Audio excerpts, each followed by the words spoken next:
In this video, I'll explain exactly what Alexa Bliss did and why it matters so much. At a time when WWE's business is exploding, Bliss has been out of the spotlight while preparing for a comeback. It has been more than a year since we last saw Alexa Bliss on WWE television after losing to then Raw Women's Champion Bianca Belair. At the time, she took a break with the intention of returning and eventually aligning herself with Bray Wyatt and Uncle Howdy. That was, for crying out loud, after weeks of teasers. However, Bliss was removed from the show because of a difficult situation in March of that year, just before she passed away from a heart attack. While training in the rank, Alexa Bliss posted a video on social media in June, or rather, July, in which she performed her Twisted Bliss finisher. It was a great side. In early August, she posted a photo of herself with blonde hair, but this time there was something different about it. She had ink highlights.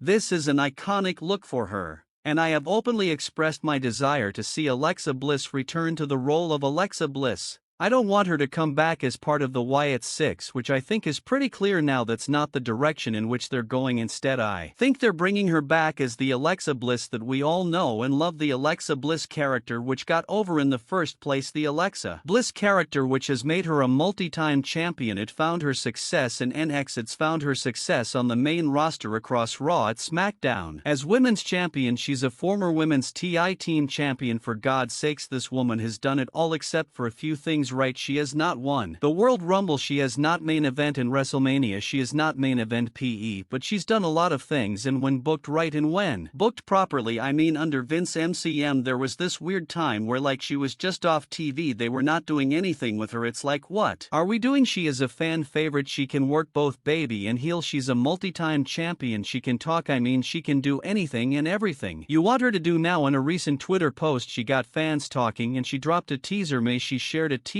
on Twitter. It's Taylor Swift, for God's sakes, and it is captioned, "Are you ready for it?" Zooms in with Taylor looking at you. Pretty cool if I would say so. So what does this mean exactly? Well, we've heard reports about how yes, Alexa Bliss is noted on social media, she's coming back. Yes, Alexa Bliss, she is more than welcome to come back to WWE. We don't know when she's going to return, and she's still bound by her contract, right? Because, in my opinion, people view it this way. First of all, she's been off for a year, so she's got to get back into ring shape. She's got to get used to taking pumps again. She's got to get used to hitting ropes again. And oh, by the way, her body is different from when she was first wrestling. She may simply hop back in the ring tomorrow, and it wouldn't be a big deal. Comparing her current situation to her Royal Rumble match against Bianca Belair, you can see how drastically different it is from then. Her body has undergone changes, and the birthing process is one of the things that really complicates matters. So when she returns, it will be special.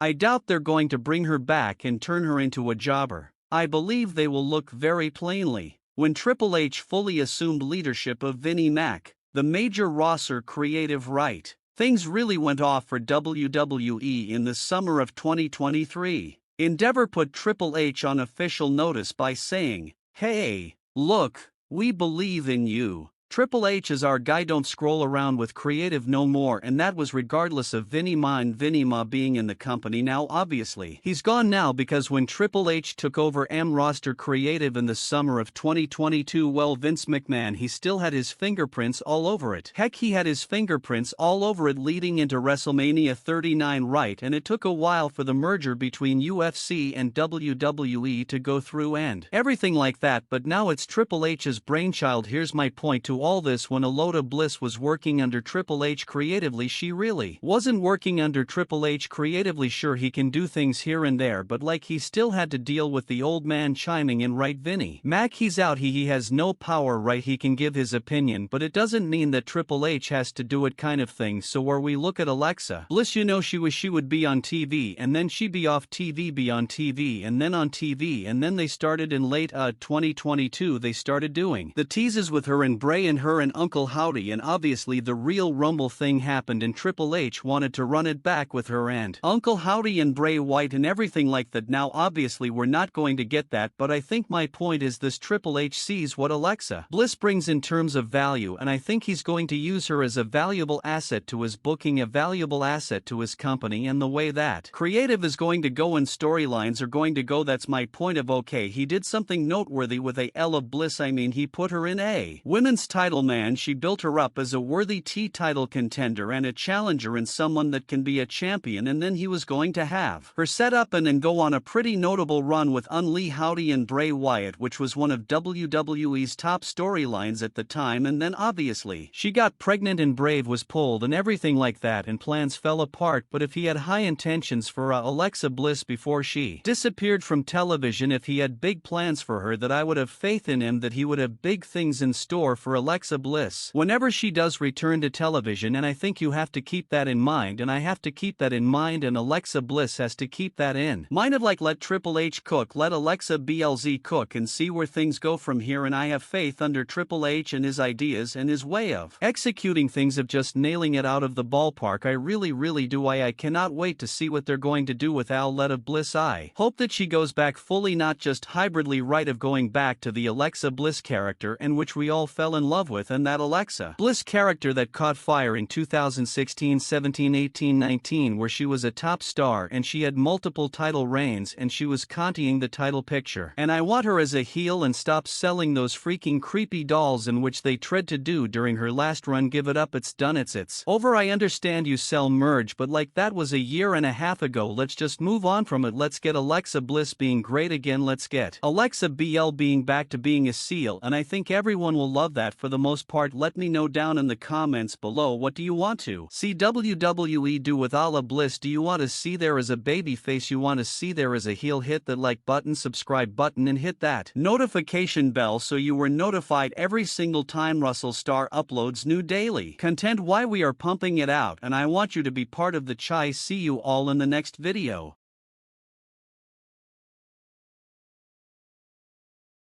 The battle between Will Ospreay and Maxwell Jacob Friedman has intensified in recent weeks, with the American Championship at stake at AEW All In. Ospreay discussed his contempt for the current AEW American Champion on Close Up with Renee Paquette prior to their title match. Even those opponents that he detests the most, like Kenny Omega, are deserving of respect, in Ospreay's opinion. But in the case of MJF, there is no such regard.